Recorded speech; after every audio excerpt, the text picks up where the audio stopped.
All right, I had to find my mouse. Thank you so much for joining us today. I wanted to go ahead and get started. I'm Waverly Monroe. I'm an anchor reporter for KETV News Watch 7, Omaha's news leader. I believe we have a video for you. It's for the legacy of Dr. Charles Drew, excuse me, that we can play now. Excellence of performance will overcome any artificial barriers created by man. This was the mantra of Dr. Charles Richard Drew, the father of blood banking, and they are the words that he lived by. As an African American living during a time of racial segregation in the United States, Drew overcame these barriers repeatedly. His options to study medicine were limited. He was offered deferred admission to Harvard, but chose to pursue his studies at McGill. The prize-winning student earned a place in the Alpha Omega Alpha Honor Society and graduated second in his class in 1933. At McGill, Professor John Beatty sparked Drew's curiosity about blood transfusions and started him on the path toward a major medical breakthrough. After his residency in Montreal, he joined the faculty of Howard University's College of Medicine and later won a Rockefeller Fellowship to study at Columbia University. At Columbia, Drew discovered blood plasma was easier to transport and could be stored longer than whole blood, two crucial advantages for emergencies. In 1940, he became the first African American to earn a Doctor of Medical Science degree from Columbia. Shortly afterwards, he became the medical director of the Blood for Britain campaign. There, he oversaw the collection and shipment of blood plasma to injured soldiers and civilians in World War II. Drew introduced new techniques for storing and distributing plasma, which became standard practice. In 1941, he was appointed to create a pilot for a national system of blood banks. Again, he pioneered innovations such as refrigerated mobile collection units. But his tenure was short-lived. When the U.S. Army asked that the blood of African American donors be segregated from white donors, Drew resigned in protest, describing the practice as indefensible. He returned to Howard as a professor of medicine and chief surgeon at Freedman's Hospital. At the age of 39, he shattered barriers again, becoming the first African American examiner for the American Board of Surgery. That same year, he swept Lenore Robbins, an instructor at Spelman College, off her feet. The couple married and had 4 beloved children together. In recognition of his outstanding work, the National Association for the Advancement of Colored People awarded Drew the Spingard Medal, its highest honor. In 1950, tragedy struck suddenly. On his way to a convention, Drew was unable to find a hotel open to African Americans in North Carolina. He fell asleep at the wheel and suffered a fatal automobile accident. Though his life was cut short, Dr. Charles Drew's legacy endures as a trailblazer. His work in the collection and storage of plasma has impacted millions of lives. Over the years, schools, health clinics, medical societies, and even a naval vessel have been named to commemorate his transformative role in the history of medicine. And now, through the Dr. Charles R. Drew Graduate Fellowships, McGill honors Dr. Drew's legacy, perseverance, and commitment to excellence that he so boldly reflected throughout his life.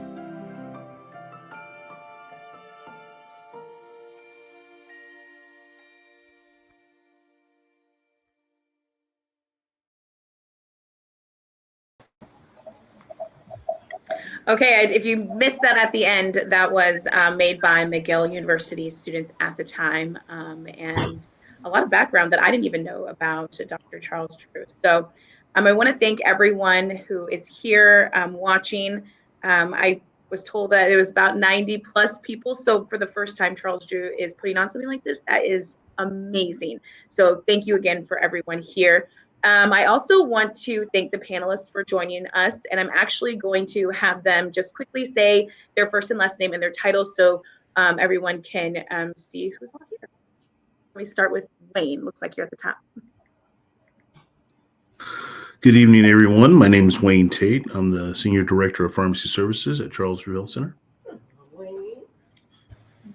Good evening, community. I am Kenny McMorris, and I have the pleasure of serving as the CEO for Charles Drew. No, again, you in the take a seat. Good evening, everybody. It's Marty Sive. I'm the Enabling Service Director for Charles Drew Health Center. Good evening. I'm Tarsha Jackson. I'm the Chief Financial Officer with Charles Drew Health Center. Hello, I'm Larry Duncan, and I'm Senior Director of the Behavioral Health Department. Good evening, everyone. I'm Asia Anderson, the Development Director here at Charles Drew Health Center. Melanie, who introduced herself, and I are sharing offices, but we are both fully vaccinated as well as boosted. So we've taken the necessary precautions to be sitting next to each other here this evening.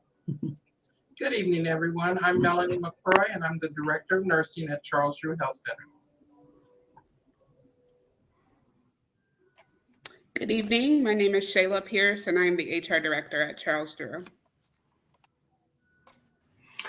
Good evening. My name is Chris Rogers, and I'm the Board Chair for Charles Drew. Welcome.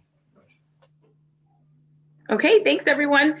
So first things first, I want to remind all of you watching at home that you can, throughout this whole town hall tonight, you can submit questions in the comment section. They are being monitored and then will be queued up towards the end with the open panel discussion that we'll have.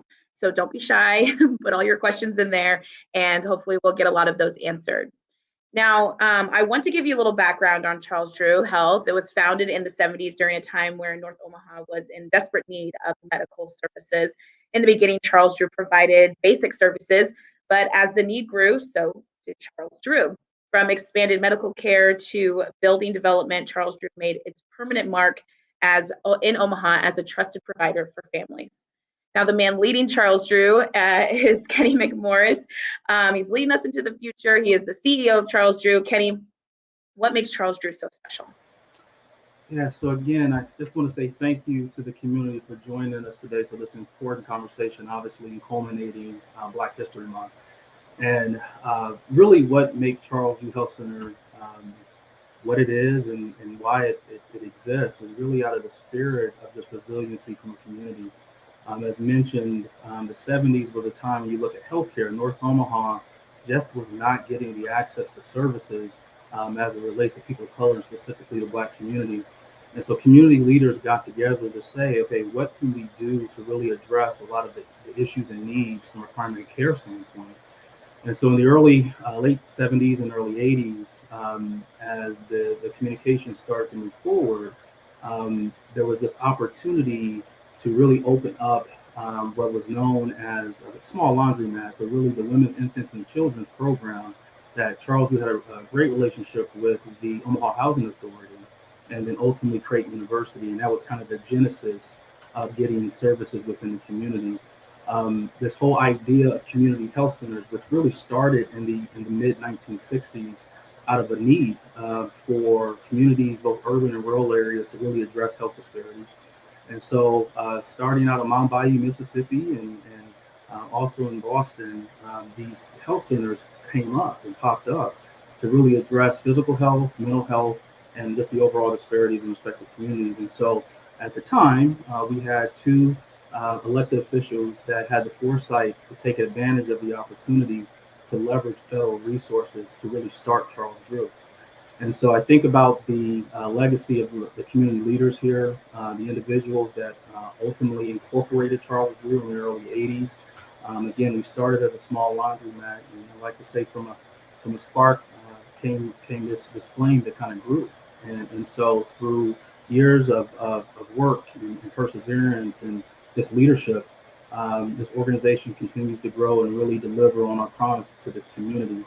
The health center movement is about 1,400 across the country. We have 7 in the state of Nebraska. As I indicated, Charles Drew is the oldest and the longest standing what is known as an FQHC. And what makes a federally qualified health center? It really is that we leverage resources for the federal government to really advance health equity and improve the quality of life for underserved communities. So to be able to receive that designation, you must be designated in a medically underserved area.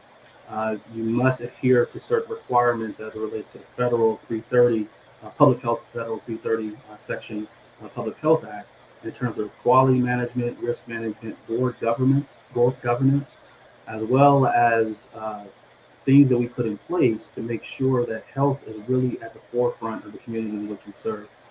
We do not exist without the population, and so 51% of our board members must be consumers of the service. That keeps us grounded in our purpose and our mission. And so today, your health center, we have the pleasure of sending 13,000 individuals called Charles Drew their healthcare home. We provide medical, dental, behavioral health, and pharmacy support across 11 locations, including medical services. Our overall economic impact, and I think it's important that we have this conversation around what is the true impact of what Charles Drew beyond just healthcare. We really pump about $34 million into the overall economy, both directly and indirectly through our vendors and partners and individuals that we work with.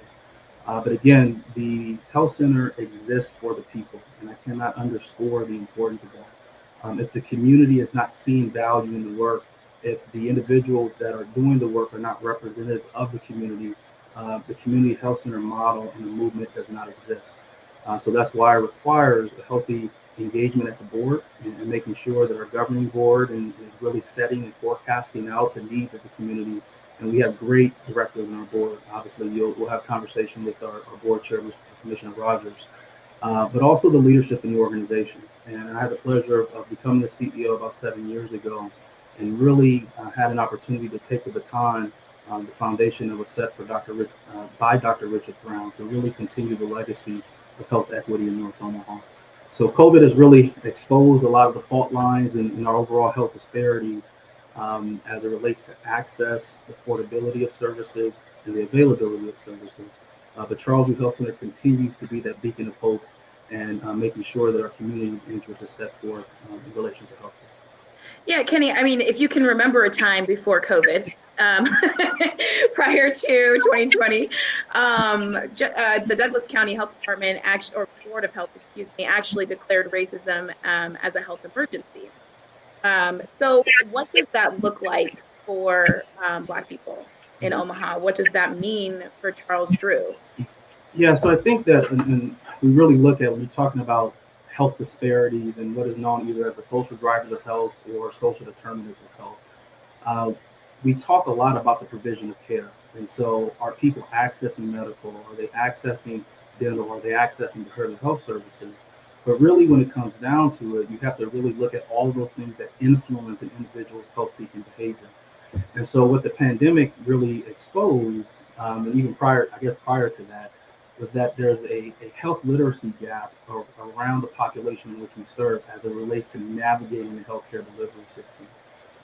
We do this work every day, and healthcare has not been transparent over the years as it relates to people of color.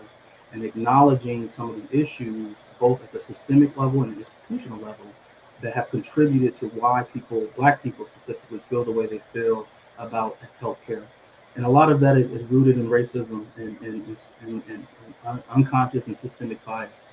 And so I think that as we move forward and the work that has to continue really, and obviously the Board of Health has really led the way in this, is being able to declare racism as a public health crisis with an understanding that it's one of the root issues of why people are having challenges with navigating the system. It's not that the population doesn't want to be healthy. I've yet to find a mother or father that not only resides in this community, but anyone that doesn't want the best for their families. But ultimately, there are some systemic and institutional things that create challenges for how and why we navigate the system the way in which we navigate it. So I think having that declaration positions us pretty well to really have honest conversation around the history and the legacy of some of the medical mistreatment and medical mistrust, but then at least puts us on a path so we can at least open up the door for many folks to be able to start getting the services that we so desperately need as it relates to our community. Okay, thanks, Kenny. We'll talk to you later. I wanted to just briefly touch on this hope sign that I have hanging on my wall. We're going to be talking about a lot of things that may bring up some uneasy feelings and can frankly kind of feel negative. But I want us to remember that there is hope that is coming out of this. And this is why it's important to have these conversations so we can prevent and stop what's happened in the past and not continue to create, generational trauma gaps, health disparities and things like that. So thank you all for hanging in here. I want to take a moment to think about medical mistrust. What is the first thing that comes to your mind when you hear that phrase? I know for me, the first thing that comes to my mind is like Tuskegee, right? I think that's the pretty common one. Also, like emotionally, I get like frustrated and I feel uneasy and maybe a little bit of anxiety. And so that's all common pretty much for people to think and feel. And medical mistrust is often defined as the lack of trust in or suspicion of medical organizations. But what does that really look like for Black people and past, present, and future? So when did medical mistrust start? Many attribute the start of medical mistrust to the Tuskegee syphilis study, or experiments, I should say, but really medical mistrust has been ingrained in Black people prior to that.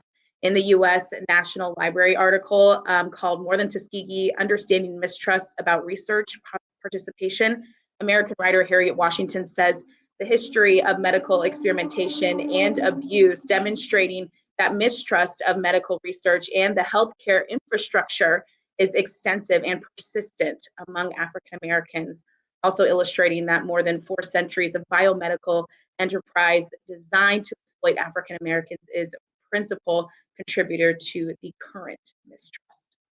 In an article written by USA Today titled America Has a History of Medically Abusing Black People, No Wonder Why They're Wary of the COVID-19 Vaccine, the writer noted slave cadavers were crucial in teaching white medical students about the human body. The article even referenced an 1824 ad for the Medical College of South Carolina. The school touted the number of corpses it would have for medical research, saying, quote, subjects being obtained from among the colored population is sufficient number for ever purpose and proper dissection carried on without offending any individual in the community, which I think is a really profound statement, not in a good way. Over a century later, the Tuskegee syphilis experiment would start. According to the CDC, 600 Black men, 399 with syphilis and 201 without were studied. The CDC note patient consent was not collected. Researchers told the men they were being treated for, quote, bad blood. By 1943, penicillin was widely used to cure or treat syphilis, but those men in that experiment were not given that treatment. It wasn't until an article by the Associated Press in 1972 that this study came to light. A month later, the study was ended and the Tuskegee Health Benefit Program was established, and the last participant in that program died in January of 2004. Medical mistrust becomes widespread in the Black community. In the same article, More Than Tuskegee, that I spoke about earlier, researchers found most people have gained information that the men were injected with syphilis in the Tuskegee experiment. A focus group participant told researchers, quote, that they understood, on one hand, that the government did not infect them with syphilis, but believed otherwise given what was heard in his community. And that was very widespread. They talked to different people from across the US, different Black people across the US, different socioeconomic status, ages, things like that. So pretty much everybody was on the same thought process when it came to Tuskegee. And it's often indicated as the main reason for medical mistrust. Dr. Vanessa Northington Gamble said in the 1995 article, Tuskegee experiment was but one medical study that exploited African Americans' infamous research, which truly shows you how long the conversation has been going. That quote, Tuskegee symbolizes the abuse, but I think that Blacks who have never heard of Tuskegee fear experimentation, which alludes to the fact that it's just like ingrained in Black people, DNA. In 1970, more than 7,000 young, mostly Black boys were used as guinea pigs in a 3-year experiment. It was funded by the National Institutes of Health. and parents were led to believe blood was being extracted to test for anemia and other medical issues. But in reality, the blood was drawn to look for the extra Y chromosome, making them XYY males instead of, quote, normal XY males. There was a theory going around that has not been proven even to this day that an extra Y chromosome would lead to them most likely being criminals. Of course, it's very much unproven. That is not true. And there are so many more tragedies that continue to fuel Black medical mistrust, going back to the More Than Tuskegee focus group previously listed medical mistrust is not just for a certain demographic of Black people. Like I said earlier, they spoke to a wide variety of Black people who all really felt the same way about medical mistrust. And even though Black medical abuse is not as blatant as it was, it is still present today. And so I think we'll move on from there. We are getting closer to answering your questions. And actually, you know what, I'm just gonna pause and I'm just gonna let all that information sink in, because some of that stuff that I found, I didn't even know about. So just pause for 2 seconds. And if you need to take a longer minute, I totally understand, because that was a lot of information I just threw at you and it wasn't great. So we are getting closer to answering your questions. And I wanna just have the panelists start by answering an important question to me is, why is it important to serve this community? And how do you feel your presence helps build bridges between healthcare and the Black community? If you can answer it in like 1 minute so we can get through everyone. Let's start with you, Wayne. Why is it important to help this community? Because, yeah, it's a bridge between healthcare and the Black community. Well, extremely important. Without this community, there's different aspects of this community that wouldn't exist. The financial as well as the social economic contributions, as well as the cultural contributions that would not exist in this community. The importance to bridge that gap is to make this community healthier. We are contributors, individuals that live in this North Long Island community. We are contributors to this economy, to a lot of different aspects of people's lives, and it's imperative that that bridge is actually built. The bridge of trust is what I like to always refer to it. A simple bridge of trust to get these individuals knowing, believing that their lives are just as important as anybody else's in the community, as well as their healthcare needs need to be addressed just like anybody else in this community. Chris, why don't you answer what you think is why it's important to bridge the gaps between healthcare and the Black community? Well, I think when our founding documents list sayings in there is we have the right to life, liberty, and the pursuit of happiness. We've heard people say it several times that you don't have anything unless you have your health, and that's a critical part to your happiness. So I think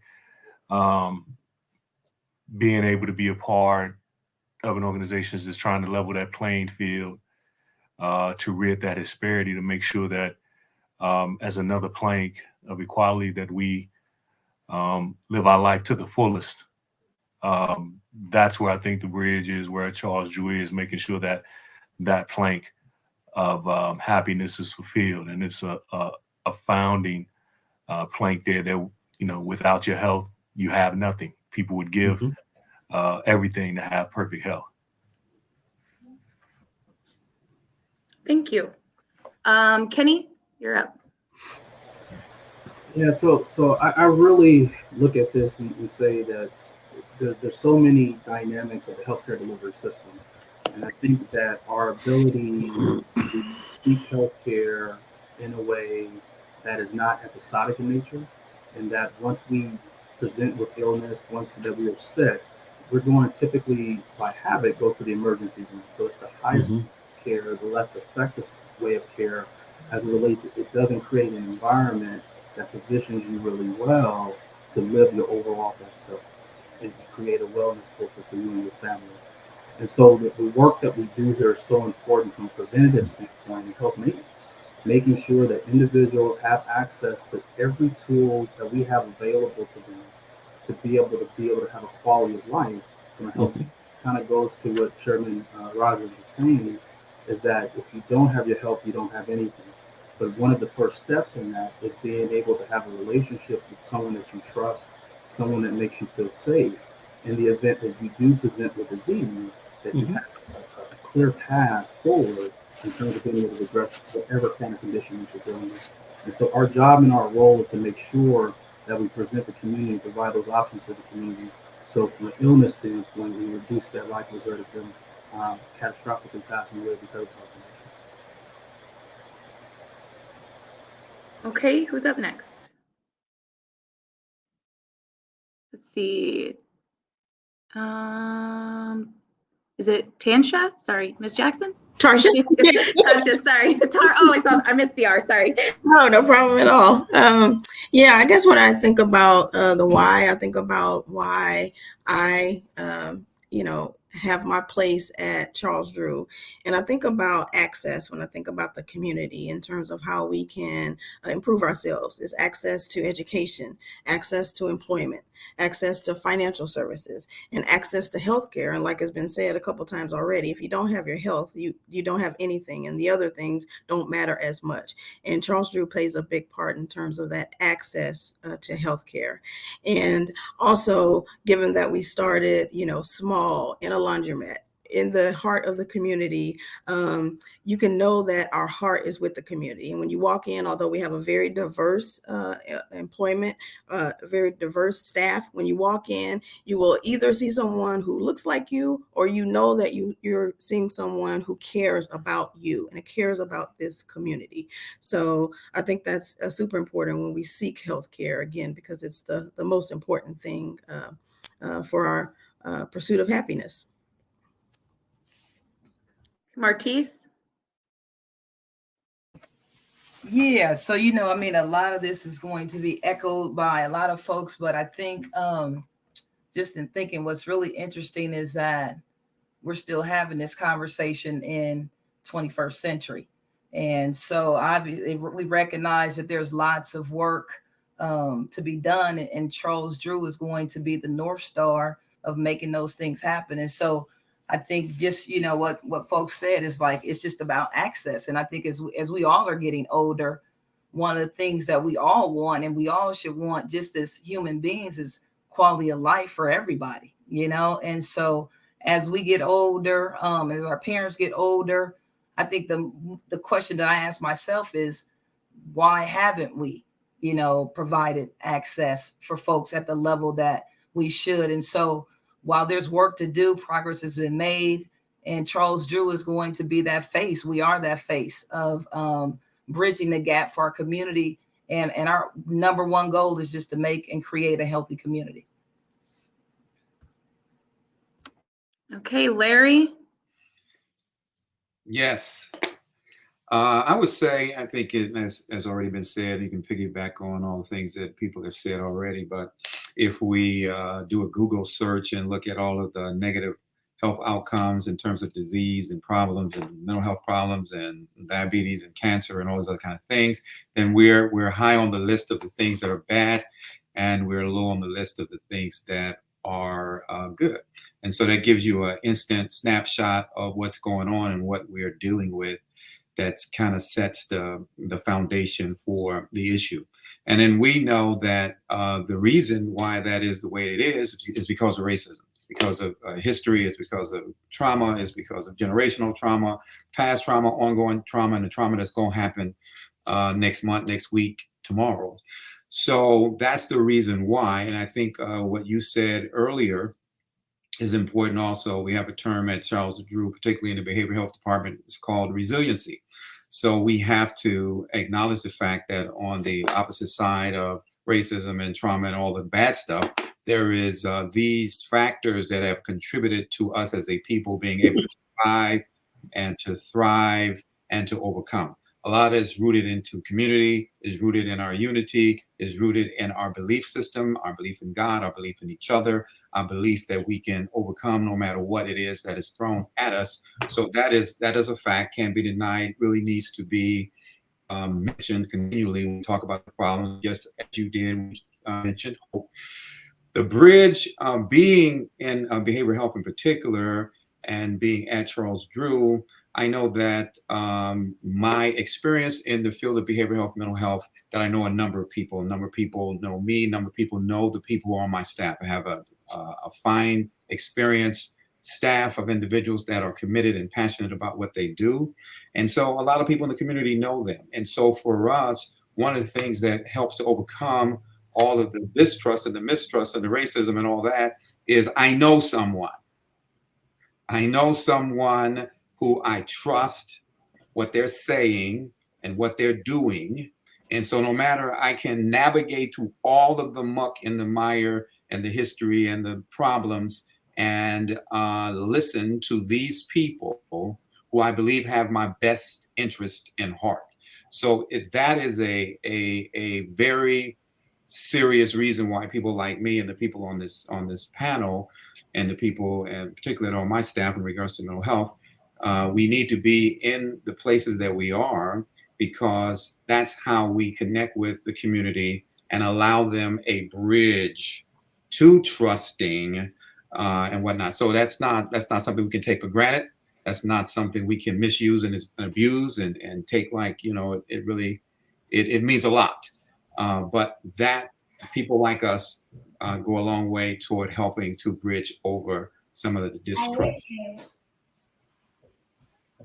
Thank you. Okay, last but not least, Shayla. So I'll take a little bit different approach to this question. Serving this community is personal for me because I'm a product of this community. Absolutely love North Omaha. We are one of, if not the largest employer within the North Omaha community. So being able to support an organization that hires from within the community, we give a lot of people opportunities that they may not have gotten with other organizations. And so that fills my cup every day and keeps me going. Okay, actually, Shayla, you weren't the last one. Asia, the little dynamic duo down there. Why don't you answer for us about my question? This is Melanie, the Director of Nursing here at Charles Drew. And my why is being a nurse for many years, working in the hospitals. I didn't see a lot of me. I was through nursing school, I was only African American, and in my jobs, I was the only African American.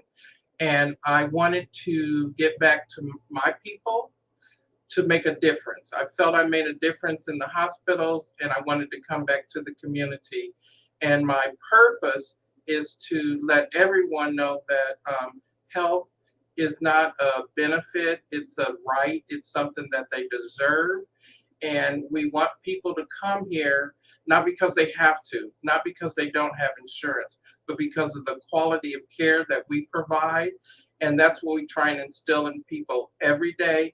And I believe it helps when they see people like them, and it helps to build that trust.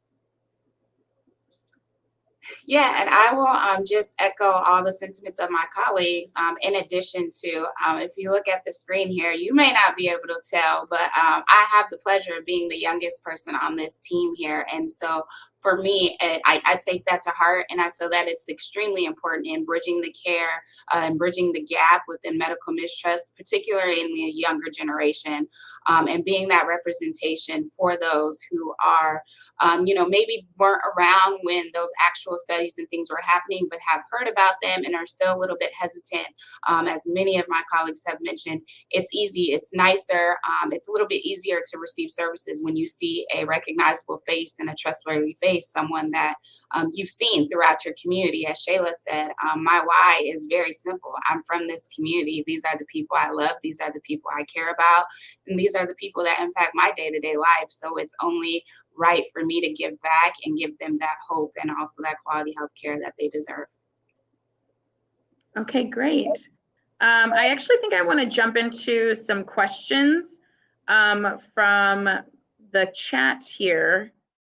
Let's see. Do we have any? If we don't, I can go to my list here. Well, let's see. I think for the panelists, just so that we can use our time the best way. I'll probably just maybe, unless you have something burning that you have to say about the question, maybe pick one or two people to talk about a different topic. And then, like I said, if you have something burning that you need to add, go for it. That hasn't been said. Otherwise, I think we'll just kind of go through as many questions as we can. But I don't see any questions in the chat. So my first question, let's start with Chris and Kenny. What are some important, or what are some efforts to improve the health of African Americans in our community?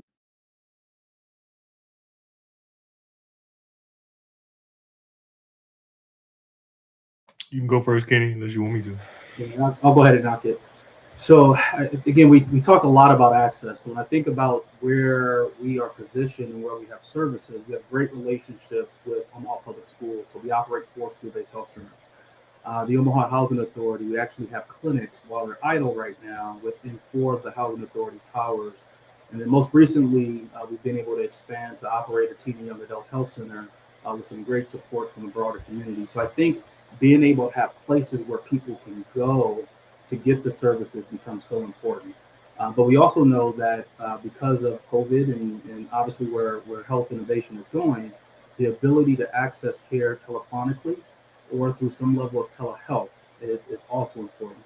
And so it really is one of the things that we are trying to do everything we can to alleviate any barrier as it relates to individuals seeking quality professionals to help them upon their healthcare journey. I always talk about we don't do easy here. We take healthcare to where people are because that's what we do, and we find that very important. So it's been mentioned a few times about the importance of us being present. Representation matters, and so a big part of bridging that trust is making sure that when people are ready to get the services that they need, that we are there, and there's no excuses for them being able or not having the opportunity to reach their wellness goals.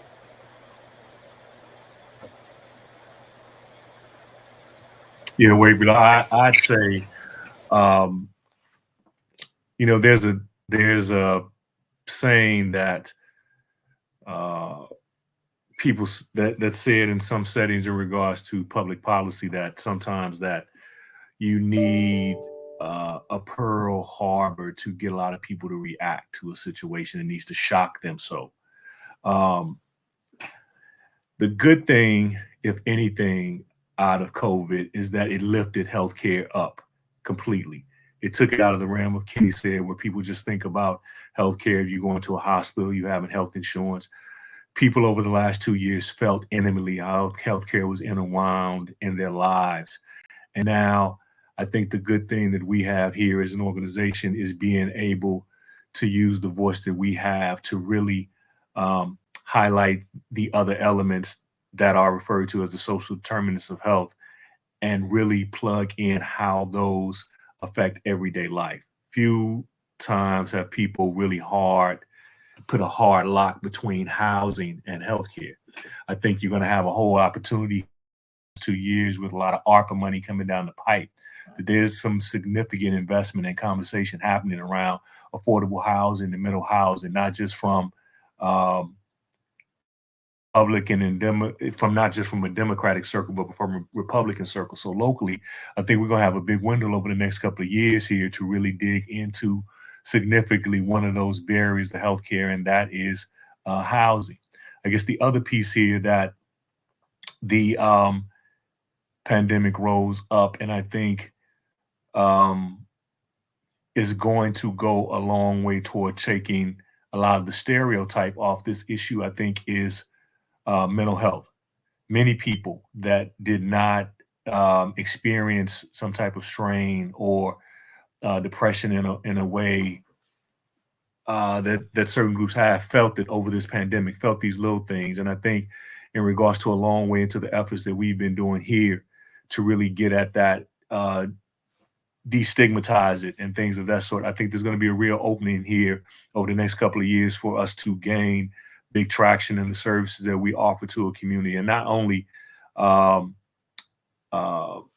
mental health, but time opportunity to open up the comprehensive care that we provide, and really through the mental health aspect, being able to get to a whole lot more complete access of care that people have. I think we are in a prime position over the next couple of years to really put our print down in healthcare, specifically because of the role that we play in community-based in schools and community-based healthcare in schools and other things of that sort. And I look forward to how we use our voice and distinctive advantage here to try to really make a dent in the mental health of people here in our community. Okay. I really like what you said about the Pearl Harbor thing, Chris. That was, I'll keep that one in my back pocket. That's very interesting thought there. So I want to bring in, let's do Larry and Tarsha. This question is for you too. So what factored into your decision to receive the COVID-19 vaccine? And what message about the science, development, and safety can you share with the community? Okay, I'll start with that. My background is many years in the United States Air Force. So being in that organization for close to 20 years, then of course we moved around in a lot of different environments, and shots, various sorts, vaccines, going in different situations was mandated. It was you were going to get them or you were going to get out, so to speak.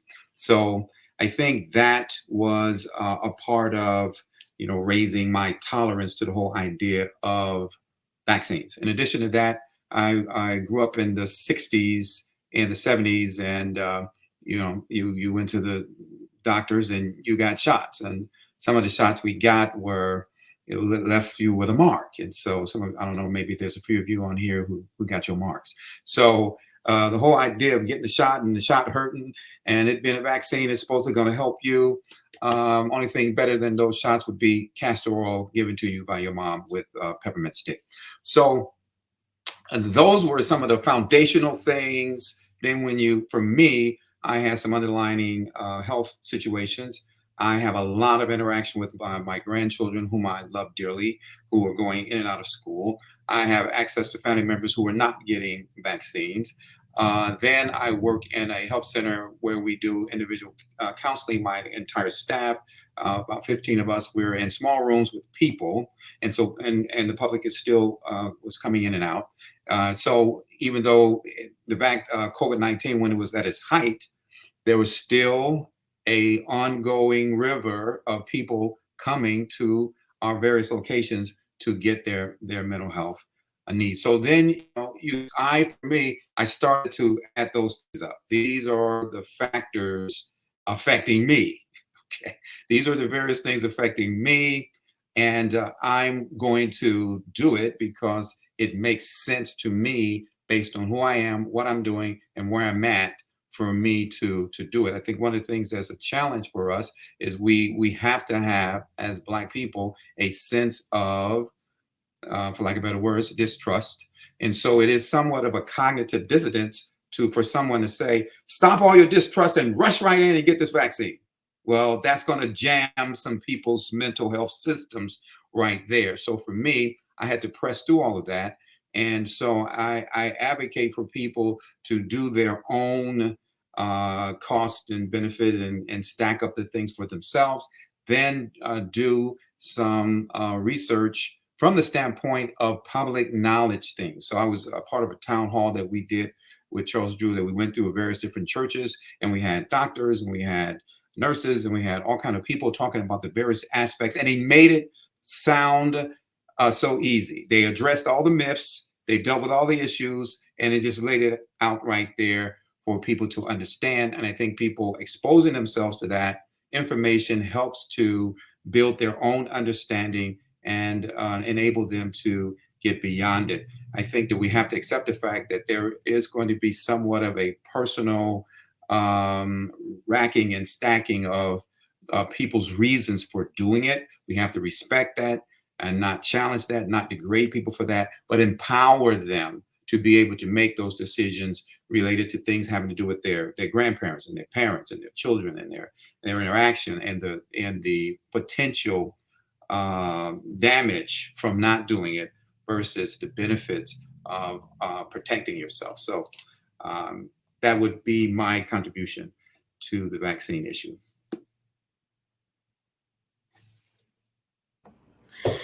Yeah, for me, I think just information and time is what factored into my decision. Thankfully, I worked at Charles Drew. So with COVID-19, it was something that I heard about every day. I thought about every day. I worked on something related to it every day.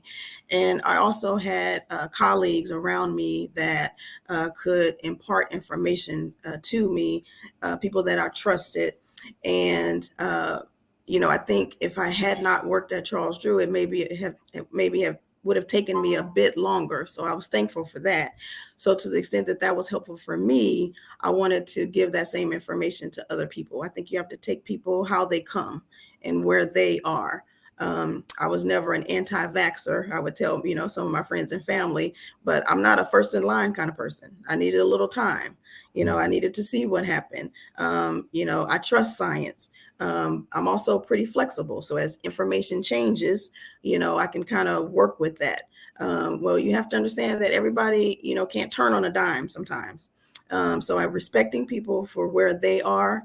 And then, we've been talking about community a lot. I think, having an influence in your community, I have brothers and, I still have one who frankly has not gotten his vaccine yet. One was an absolute no, and he moved to a yes. My mom was a, I don't know, to a yes. And now we're both fully, vaccinated and boosted. So I think just taking people where they are, taking the time to listen, even with some of the silliness that you might think you hear from them. You have to come at them at a place of love and letting them know that it took you some time to get where you are as well, and you're willing to take that journey with them. And ultimately, it's about loving them and wanting them to be safe and healthy.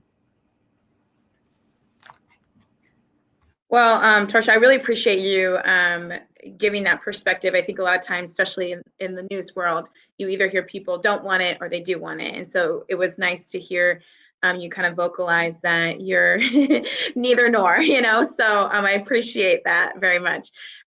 So let's move on to Martise, and let's bring in Melanie. How can allies help build the trust back? This is Martise. Just to piggyback, man, Tarsha hit it on the nail.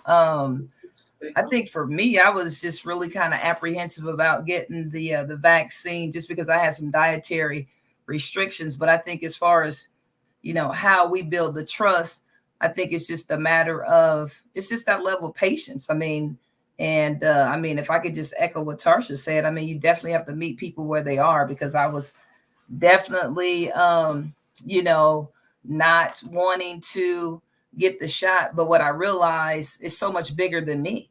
And so while I respect, everybody's choice and decision, what I had to do was, understand that things are a lot bigger than Martise. And so I went ahead and, and led by example.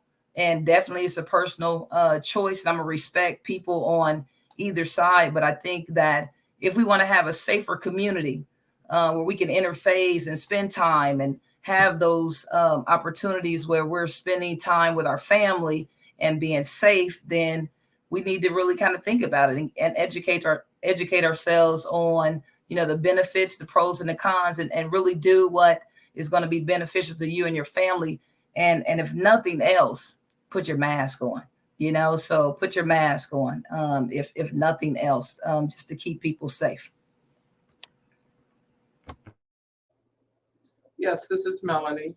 And we have to walk what we talk, and we're promoting good health. And for good health, we have to live it as well. I was one that got the vaccine fairly quickly because I had COVID. I was in the hospital twice due to COVID. And then my son got COVID. My mother got COVID. And So I share that story with others, what we have went through when people voice some hesitancy. It's just to share. It's not to push them or tell them why they should get this, but it's just to share true life experiences, to acknowledge their concerns, to share that I had concerns, that I was also hesitant, but why I made that choice. And it's to share it not just with our patients, but outside these doors in the churches, in the schools, etc., just to let them know the importance. But once again, it's their choice, but we just want to let them know how we want them to be healthy and how this vaccine can help lead them to maintaining good health. Well, Melanie, especially, and anyone out there who's had COVID and was hospitalized and is here with us today, we are so happy. We are very blessed to have you. So, wow, thank you for sharing that. And again, just so happy that you're here with us. So I want to ask another question, and we're going to bring in Shayla and who haven't we? Wayne, there you are. And you know what? We'll wrap in Asia too. Okay, so health practices have become more political, dictated by those who may not really understand our community. How do you get around it as a governmental funded entity? Oh, well, I know one thing that I always mention to individuals, because I've had this conversation not only in town, but when I travel. And I frequently see people start mixing the two subject matters, life science with political science. I stop them right there. There's a difference between the two. Just because someone says that you should do X and Y will happen without the necessary training, the education, you're going to cause a serious issue. And that's what we've all witnessed. We've all witnessed this happen on the grand stage, in social media, out on television. And I always try to bring people back to look at the education of the individuals that are taking care of you.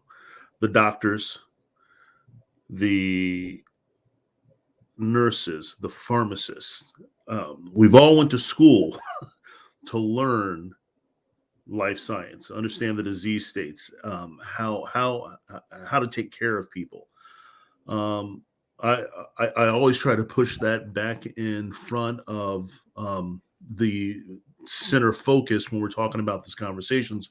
When I'm out here talking to individuals about this, because it's very easy to be misled in these conversations if you don't know, or if you don't know the individual that you're talking to. I've come across people in the airport. They don't know that I'm a licensed pharmacist. I've been practicing for a couple of decades, I'd say, close to it, and easily switch that conversation into a political agenda of some kind. And I always try to bring people back. Hey, this is the science. Let's keep politics out of it. Let's not polarize this subject matter. Let's look at basically what needs to be done to take care of the communities that your healthcare professionals went to school to do, to take care of these communities. So, I mean, it always goes back to trying to get the people to focus on the apple instead of the gun. So it's unfortunate that this has happened. It's actually spread like a firefly, clearly across the globe. It's easy to say something negative, and it's a practice. The more of the negative or the untrue is said, people tend to believe it. So, but that goes back to trust. You got to trust the individuals that are feeding you this information. I mean, nobody goes to the Library of Congress or goes to the mayor's office and asks them, hey, could you check my blood pressure? Could you tell me why I have a fever? We got to keep those areas contained appropriately.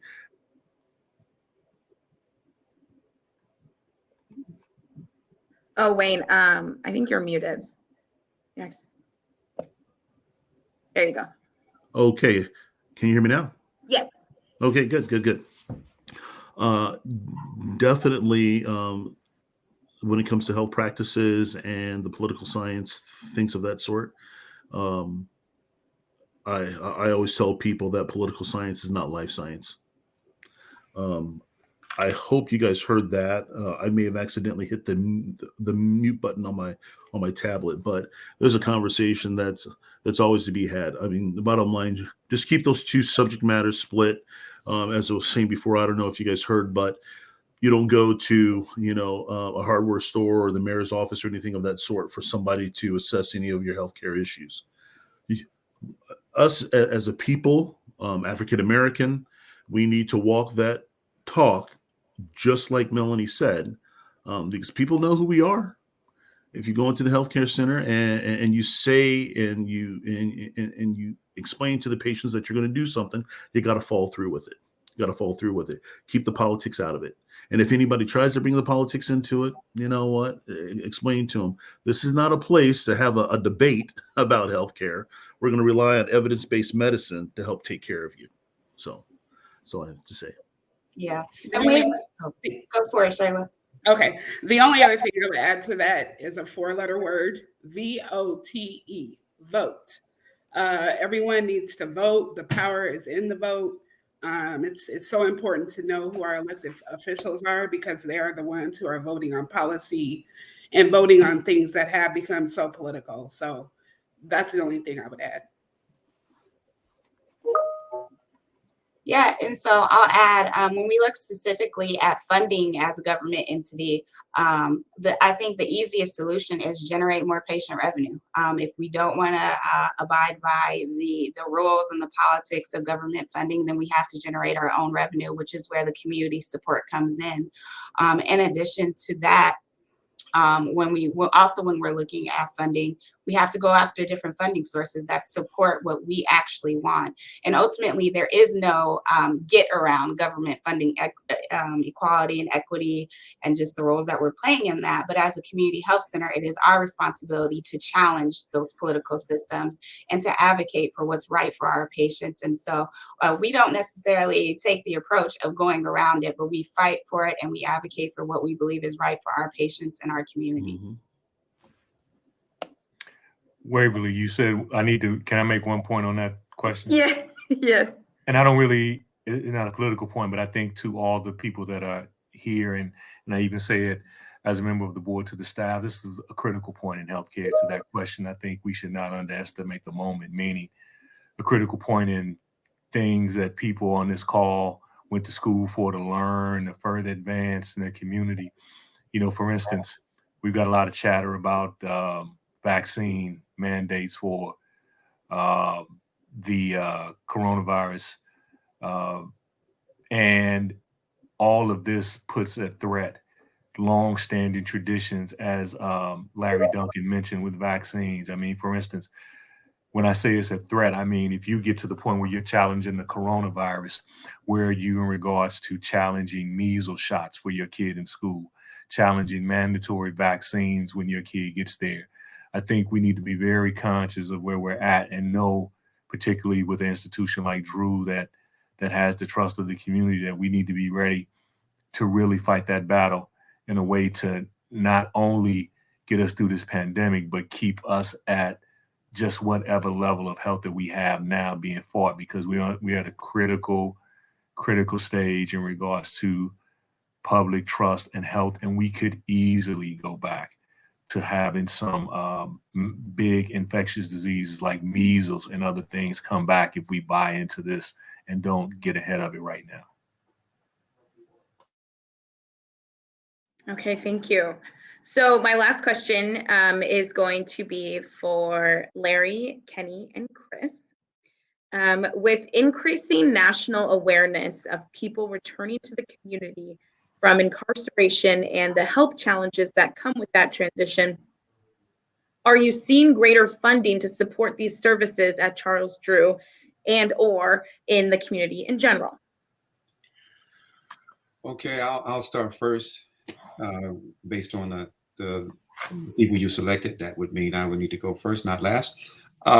Yes, in regards to behavioral health, the main thing that needs to take place in order to accommodate returning citizens, as we refer to them, people returning from incarcerated situations, the main thing that we need to do is have collaboration with all of the other organizations that are servicing these individuals. And so what happens there is, because they are aware of the services that we provide, they can confidently and assertively refer people to us.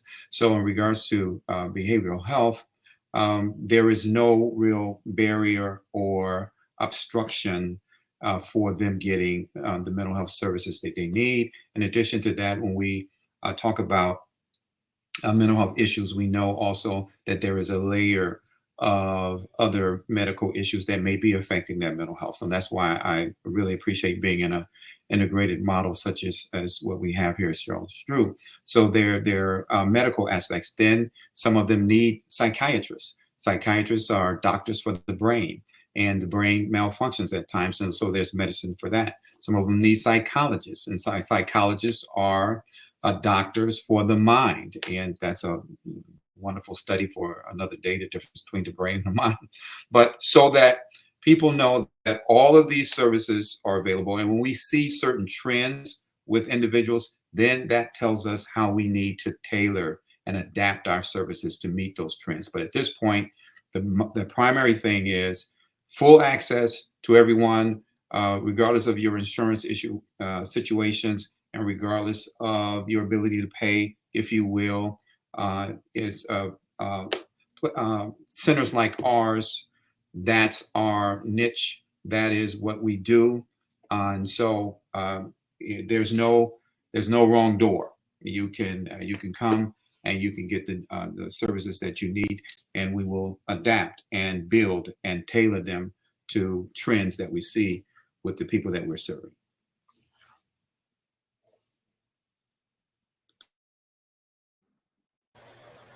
And I would probably say to that, there's always opportunity to leverage resources. I would challenge us as a community to look at the intersectionality of other aspects that are not healthcare related. So how are we addressing individuals in terms of their housing and living conditions? How are we addressing the education of individuals and access to education and employment and the trauma associated with not being able to get a job?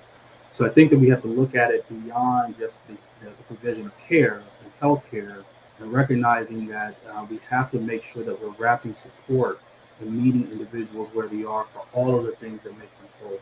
So it's really coordinated efforts among partners, whether it's the business community, for philanthropy, and other supportive services, to make sure that everyone is getting their needs met. And Waverly, I would add on that. I think to build a little bit more, build on what Kenny said. Funding, I think I would say that there is definitely effort and recognition in the integration that needs to happen in regards to helping returning citizens. Because for so long, I think we finally admitted that you can't just put individuals back out on the street without some type of transition or service or other things of that sort. And I think the greater integration comes in with what Kenny said in regards to, you realize when you put that person back in the citizenry, that you got to find housing. And I think that recognition of the coordination of services that comes with the person coming back in the community has definitely risen. So I think the integration is definitely there. But to talk about what Larry talked about mental health wise, I think, right now here locally, the Douglas County Jail is the largest mental health institution in the state.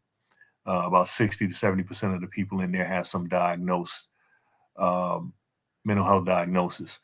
And, there's a lot right now to try to increase the community mental health capacity. And when we talk about doing that, you have to create that wraparound services and other things that are around it. And I sincerely think there is a spot for Charles Drew in the future when we talk about that returning citizen population to have a stronger imprint in the coordination of care for individuals coming out of those environments, particularly county jails, to be able to have a softer handoff and a greater transition of services to make sure that that individual that comes back is not out there in a gap for a long period of time. Okay, thank you so much. It was quick, but we are closing out. But I wanted to bring Kenny back up. Kenny, is there any last words that you want to leave with us before we go? Yeah, so I do just want to, again, extend appreciation to McGill University, obviously, for allowing us to use video. Obviously, all the leadership that's on this panel. This was an attempt for us to really show the community the different aspects of what we have to offer, quite frankly, in our why.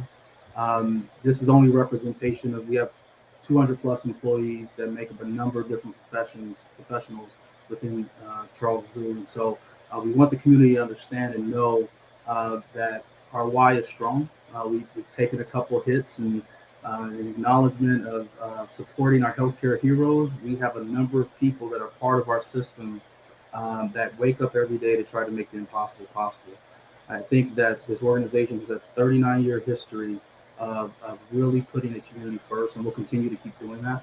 We're always going to advocate for what is right and what is necessary and needed to really move this community from a wellness standpoint to thriving versus surviving. And so we want the community to know that we're here. There's going to be things that we will continue to keep doing to push the needle, but we're only as strong as the support that we get from you all. We thank our patients for trusting us with their healthcare, but just want everyone to know that this is your health center. And so we've had a great 39 years thus far, and we will continue to move into the future with your help and support. And so we want to give appreciation to our staff, obviously the board of directors and folks that really make the engine of this organization go. But thanks to the community for everything that they do to support Charles Drew Health Center and the work that we're doing in advancing healthcare and health equity in North Carolina. Okay, thank you so much.